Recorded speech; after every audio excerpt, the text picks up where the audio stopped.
Pada bulan Desember tahun 2013, salah seorang warga mendengar keributan di rumah tetangganya. Awalnya si tetangga mendengar suara pertengkaran antar dua wanita. Namun tiba-tiba suara pertengkaran itu berubah menjadi suara dentuman seperti seseorang yang terjatuh dan menghantam lantai yang diiringi oleh rintihan kesakitan. Karena menduga telah terjadi hal buruk di rumah tetangganya, ia kemudian menelpon polisi. Pihak kepolisian yang mendapat laporan langsung menuju alamat yang disebutkan oleh si penelpon. Di sana polisi mendapati seorang wanita parubaya yang tersungkur bersimbah darah dan seorang wanita yang duduk terdiam namun matanya dipenuhi oleh kemarahan. Terlihat gunting yang berlumuran darah tergeletak di dekat wanita parubaya tersebut. Melihat hal tersebut, polisi langsung memanggil ambulans untuk menyelamatkan si wanita parubaya dan kemudian mengamankan wanita muda yang mengaku bahwa ia telah menikam ibu mertuanya. Sejatinya hubungan antara ibu mertua dengan menantu perempuan memang bisa dibilang cukup rumit. Tidak mudah menyatukan dua hati wanita yang sama-sama merasa dirinya memiliki hak yang sama. Namun biasanya konflik itu bisa terselesaikan oleh pembicaraan dari hati ke hati ataupun waktu yang pada akhirnya bisa melunakkan hati keduanya. Akan tetapi kisah berikut ini harus melalui jalan yang panjang dan begitu terjal hingga akhirnya berujung di meja hijau. Diketahui pelaku bernama Guo, sedangkan korban yang telah ia tikam merupakan ibu mertuanya yang bernama Xia. Ketika dalam proses interogasi, awalnya Guo hanya terdiam dan pasrah. Pandangan penuh amarah yang awalnya polisi lihat sebelumnya, kini berubah menjadi tatapan kosong. Salah seorang polisi kemudian mulai menanyakan apa yang telah terjadi. Mendengar pertanyaan tersebut, sontak Guo langsung menangis sejadi-jadinya. Polisi lalu memberikan waktu sejenak bagi Guo dan kembali menginterogasinya ketika ia sudah dalam kondisi stabil. Guo mengatakan bahwa ia tidak bermaksud membunuh ibu mertuanya. Polisi kemudian mengatakan kepada Guo bahwa ibu mertuanya belum meninggal, namun ia masih dalam kondisi kritis. Polisi lalu menambahkan bahwa jika selanjutnya diketahui bahwa ibu mertuanya akhirnya meninggal, maka keterangan Guo ini akan tetap dipergunakan dalam proses peradilan. Jadi hendaknya Guo mengatakan yang sejujurnya karena polisi akan mencocokkan pengakuannya dengan barang bukti yang mereka dapat dan juga kesaksian dari keluarganya termasuk suaminya. Sambil menitihkan air mata, Guo mengatakan bahwa ia melakukan hal itu karena sudah tidak sanggup lagi menahan sikap ibu mertuanya kepada dirinya. Sejak sebelum menikah, ia merasa ibu mertuanya sudah tidak menyukainya dan meremehkan dirinya. Guo lahir di distrik Miyun, Beijing. Distrik Miyun sendiri terletak di bagian timur Laut Beijing. Meski berada dalam lingkup kota Beijing, namun karena letaknya yang terpencil, sebagian besar wilayahnya merupakan pedesaan. Guo terlahir di keluarga sederhana. Sejak kecil Guo merupakan anak yang tidak bermasalah. Ia diketahui selalu membantu kedua orang tuanya untuk bekerja di ladang setiap pulang sekolah. Karena memiliki mimpi yang tinggi, Guo pun selalu giat belajar. Ia tahu keluarganya sangat sederhana. Oleh karena itu ia tidak mau membebani keluarganya. Karena Guo giat belajar, ia pun menjadi siswa unggulan di sekolahnya. Hingga akhirnya ketika lulus SMA, ia berhasil diterima di universitas impiannya di Beijing. Hal ini tentu saja membuat kedua orang tua Guo sangat bangga kepada dirinya. Dengan penuh mimpi dan harapan, Guo kini telah menjadi seorang mahasiswi. Di kampus tersebut, Guo berkenalan dengan seorang laki-laki yang bernama He. Kebetulan ia merupakan teman satu kampusnya. Tak lama pertemanan He dan Guo berubah menjadi hubungan asmara. Keduanya kini resmi menjadi sepasang kekasih. Namun walaupun menjadi sepasang kekasih, keduanya tetap fokus kepada pendidikan mereka. Tak terkecuali He. He sendiri berasal dari Beijing dan lahir di distrik Changping. Ia merupakan satu-satunya anak laki-laki. Diketahui ia memiliki beberapa saudara perempuan. He dan Guo nampaknya merupakan pasangan yang serasi. Sikap He yang agak manja dan kekanak-kanakan bisa diimbangi oleh Guo yang memang dididik agar menjadi seorang wanita yang dewasa dan pengertian. Hal inilah tentu saja yang membuat He sangat nyaman bersama Guo. Ia merasa Guo adalah pendamping yang dapat membantunya untuk melewati lika-liku hidupnya kelak. Patut dipahami bahwa baik Guo dan He sama-sama memiliki beban di pundak mereka, karena mereka sama-sama merupakan tumpuan bagi keluarganya. Keduanya diharapkan kelak menjadi orang-orang yang sukses secara finansial agar dapat merawat kedua orang tua mereka. Merasa hubungannya dengan Guo sudah mulai serius, He membawanya ke rumah orang tuanya untuk ia perkenalkan kepada ibunya. Ibu He sendiri pada dasarnya sudah banyak mendengar tentang Guo dari putranya. Namun inilah pertama kali mereka bertemu. Pada pertemuan pertama tersebut, Guo berusaha menunjukkan versi terbaik dari dirinya. Akan tetapi, nampaknya kesan baik yang ingin ditunjukkan oleh Guo tidak sampai kepada calon ibu mertuanya.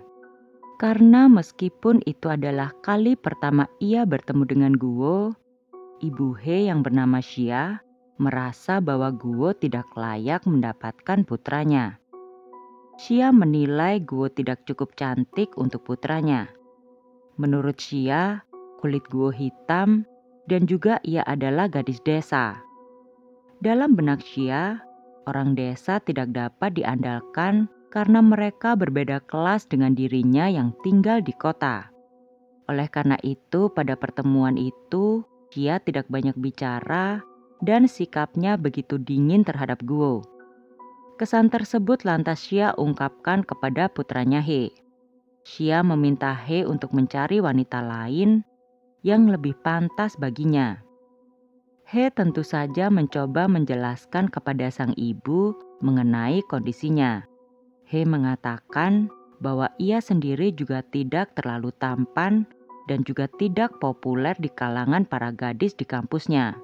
Hanya Guola satu-satunya yang bisa menerima dirinya apa adanya dan memperlakukannya dengan baik. Mendengar kata-kata tersebut keluar dari mulut putranya, Xia akhirnya mau tidak mau harus menerima Guo. Hingga akhirnya pada tahun 2004, pernikahan Guo dan He pun terjadi. Kini Guo adalah bagian dari keluarganya. Akan tetapi, Xia masih merasa bahwa Guo bukanlah wanita yang pantas untuk putranya. Oleh karena itu, ia kini mulai berani bersikap seenaknya kepada Guo. Sebelum menikah, He diketahui memang sudah memiliki pekerjaan. Selama ia belum menikah, He memberikan seluruh gajinya kepada ibunya. Selama ini memang He diketahui sangat dekat dengan Xia, bahkan hingga ia dewasa, Xialah yang mengatur semuanya untuk He.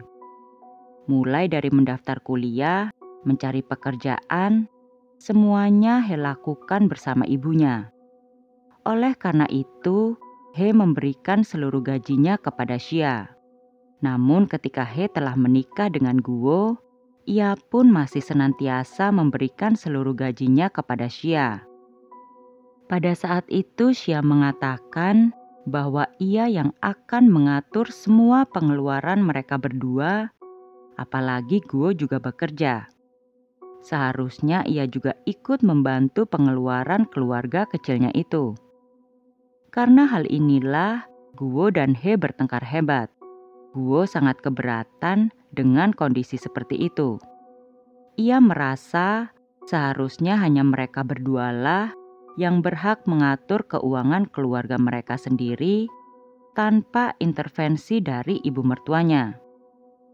Namun He tetap bersikeras bahwa ia tidak mau membantah ibunya yang selama ini selalu mendampinginya. He merasa bahwa ibunya tahu mana yang lebih baik bagi mereka berdua.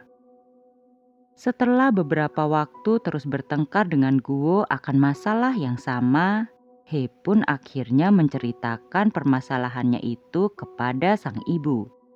He mengatakan bahwa Guo sangat keberatan jika gajinya harus ia berikan kepada sang ibu. Mengetahui hal itu, Xia merasa sangat kesal. Ia kemudian meluapkan kekesalannya itu kepada putranya. Pada hari itu juga, Xia memarahi He habis-habisan. Namun meski harus dengan pertengkaran, tiba-tiba saja Xia mulai menuruti permintaan menantunya itu. Hal ini ia lakukan karena ia tidak mau Guo bergosip kepada tetangga mereka dan nama baiknya akan tercemar. Karena kini Guo dan He tinggal satu atap dengan dirinya. Meskipun demikian, Xia tidak kehabisan akal untuk membuat hari-hari Guo di rumahnya terasa tidak nyaman. Ketika He tidak berada di rumah, Xia akan bersikap dingin kepada Guo. Bahkan ia tidak mau banyak berbicara dengan Guo. Namun ketika He berada di rumah, ia akan membuat He melakukan banyak hal untuk dirinya. Hal ini membuat Guo tidak memiliki cukup waktu bersama suaminya. Waktu yang tersisa hanya ketika keduanya hendak beranjak tidur. Namun lagi-lagi, Xia membuat hal itu pun menjadi menjengkelkan bagi Guo. Hal ini karena ketika keduanya hanya memiliki waktu bersama di kamar tidur selayaknya pengantin baru, keduanya pun ingin melakukan hal-hal yang selayaknya dilakukan oleh suami istri. Namun ketika pintu kamar tertutup, Xia dengan sengaja memasuki kamar mereka berdua tanpa mengetuk pintu. Xia kemudian meminta He melakukan apapun yang ia inginkan. He yang merasa tidak bisa menolak permintaan ibunya, tentu saja menurutinya dan akhirnya meninggalkan Guo di kamar seorang diri. Hal ini kerap terjadi, hingga Guo pun tidak tahan dan meminta kepada He untuk tidak lagi tinggal bersama Xia. He tentu saja tidak mau melakukan hal itu. Ia merasa ia harus menjaga ibunya. Namun Guo juga mengatakan bahwa selama ini ibunya selalu keluar masuk kamar tidur mereka seperti ia tidak ada di sana. Hal itu dirasakan Guo sangat mengganggu dirinya. Kini He nampak agak kebingungan. Lagi-lagi ia menceritakan kepada ibunya tentang apa yang terjadi. Dengan ketus, Xia meminta He agar tidak menyewa rumah sendiri, karena itu hanya akan membuang-buang uang mereka. He tentu saja menuruti ibunya itu dan membiarkan Guo dengan kekesalannya sendiri. Hingga pada akhirnya, di tahun 2007, Guo diketahui mengandung anak pertamanya. Dalam masa ini, hubungan Guo dan Xia nampaknya mulai membaik. Guo merasa karena ia hendak menjadi ibu, mungkin ia harus lebih mengalah kepada mertuanya. Ia kini mencoba bersikap lebih sabar kepada mertuanya dan mencoba mendekati mertuanya itu. Hal ini nampaknya juga dirasakan oleh Xia. Melihat Guo mengandung cucu pertama dari anak kesayangannya, tentu membuat ia agak melunak. Kini hal yang dinantikannya adalah ia bisa segera menggendong bayi yang ada di dalam kandungan Guo. Xia berharap Guo dapat melahirkan bayi laki-laki untuknya. Namun lagi-lagi kenyamanan rumah tangga Guo itu terusik ketika perut Guo sudah semakin membesar. Pada suatu hari, He kala itu pulang bekerja. Ia melihat ibunya melakukan pekerjaan rumah sendirian. Sementara Guo hanya duduk sambil memakan buah. Karena merasa Guo bersikap tidak hormat kepada ibunya, He kemudian membentak Guo dan memintanya untuk membantu pekerjaan rumah ibunya. Guo tentu saja sangat sedih dengan tindakan He itu. Di dalam benaknya, ia sedang hamil tua dan tidak bisa melakukan banyak pekerjaan rumah seperti sebelumnya. Alhasil keduanya pun bertengkar hebat. Karena sudah tidak sanggup lagi, Guo kemudian mengemasi pakaiannya dan pergi ke rumah orang tuanya. Kita pasti berpikir, mungkin He dan Xia akan menjemput Guo setelah beberapa hari Guo menenangkan diri di rumah orang tuanya. Namun hal itu tidak terjadi. Setelah 1 tahun lamanya, He baru datang untuk menemui anaknya di rumah orang tua Guo. He tiba-tiba datang dengan membawakan sebuah boneka untuk putrinya. He melihat putrinya kini sudah merangkak. Melihat He yang tiba-tiba datang menemuinya, Guo berlinang air mata. Ia teringat dikala ia melahirkan, He maupun Xia tidak hadir untuk menemaninya.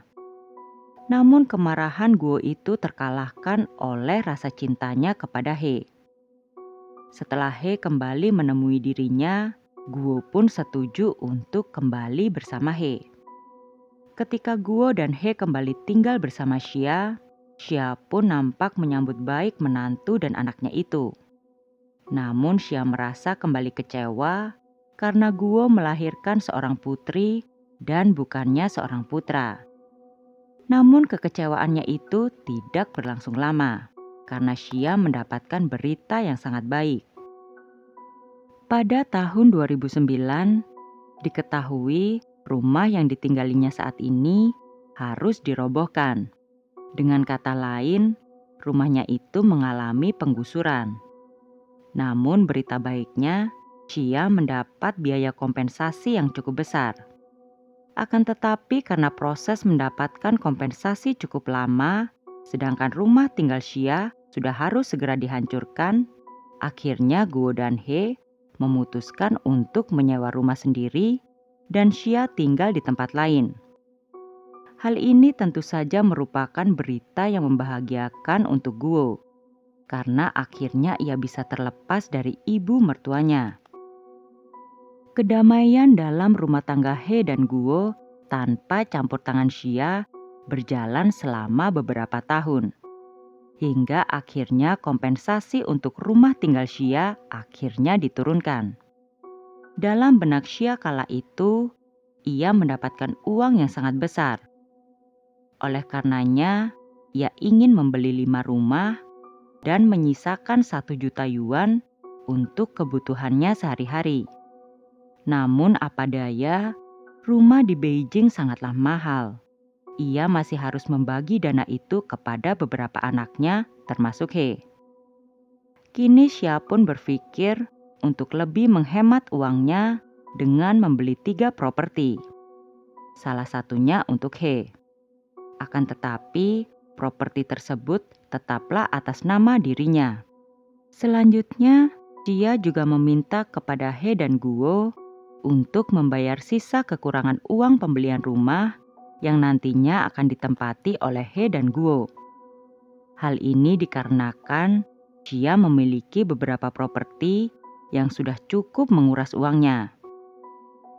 Namun karena He dan Guo tidak memiliki uang, mereka pun tidak bisa membantu Xia untuk membayar kekurangan pembelian rumah tersebut. Karena hal itu, Xia pun akhirnya membayarnya. Namun ia tetap meminta agar rumah itu masih tetap atas namanya. Guo yang sudah tidak ingin ibu mertuanya selalu ikut campur, tidak mau menerima hal itu. Ia berpendapat jika Xia memang menghadiahkan rumah untuk He dan anaknya, harusnya rumah itu atas nama He dan dirinya. Hal ini tidak langsung disampaikan oleh Guo kepada Xia. Namun perasaan marah ini Guo lampiaskan kepada He. Keduanya pun kembali bertengkar hebat karena masalah itu. Pertengkaran Guo dan He ini tentu saja sampai ke telinga Xia. Ia begitu kesal karena merasa Guo selalu menuntut kepada keluarganya, sedangkan keluarga Guo sendiri tidak pernah memberikan bantuan apapun untuk putranya. Dalam hal ini, sepatutnya He berani bersikap tegas dan mengambil keputusan yang baik untuk rumah tangganya dan ibunya. Namun lagi-lagi He hanya bisa mengadu kepada sang ibu. Hingga akhirnya kejadian naas pun tidak bisa terhindarkan. Pada suatu hari ketika Xia mengunjungi kediaman He dan Guo, tiba-tiba saja Guo mendengar kata-kata buruk yang diucapkan oleh Xia mengenai dirinya kepada tetangganya. Pada saat itu Guo mendengar Xia berkata bahwa Guo hanya gadis desa. Ia kini bisa hidup nyaman karena menikah dengan putranya. Ia berharap kelak putranya akan segera sadar dan meninggalkan Guo. Apalagi kini ia dan keluarganya memiliki banyak properti. Mendengar perkataan tersebut, Guo tentu saja merasa sangat marah. Ia kemudian pergi ke rumah ibu mertuanya sambil membawa gunting. Guo yang datang tanpa diundang tentu saja membuat Xia kaget. Karena dendam antar keduanya tidak pernah terselesaikan, akibatnya pertengkaran pun tidak bisa terelakkan. Keduanya adu mulut karena merasa argumennya lah yang paling benar. Guo di satu sisi yang sudah tidak sanggup membendung kebenciannya kepada ibu mertuanya, kemudian mengeluarkan gunting yang telah ia bawa dan menusuk Xia sebanyak 38 kali. Suara kericuhan pertengkaran Guo dan Xia yang membuat salah seorang tetangga Xia akhirnya menelpon polisi. Kini nasi sudah menjadi bubur. Guo masih tenggelam dengan kemarahannya ketika polisi dan ambulans datang untuk menyelamatkan nyawa Xia. Hingga tidak lama, proses peradilan pun dimulai. Diketahui nyawa Xia masih bisa terselamatkan meskipun dengan luka tikaman sebanyak itu. Guo kini harus menanggung apa yang telah ia perbuat.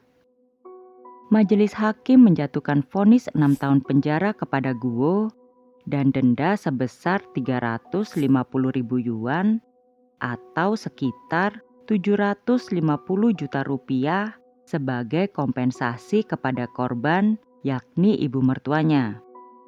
Hukuman 6 tahun kepada Guo ini diketahui lebih ringan dari tuntutan jaksa karena Xia sebagai korban meminta keringanan masa hukuman kepada pengadilan untuk menantunya. Terima kasih telah menonton. Jangan lupa like and subscribe. Bye.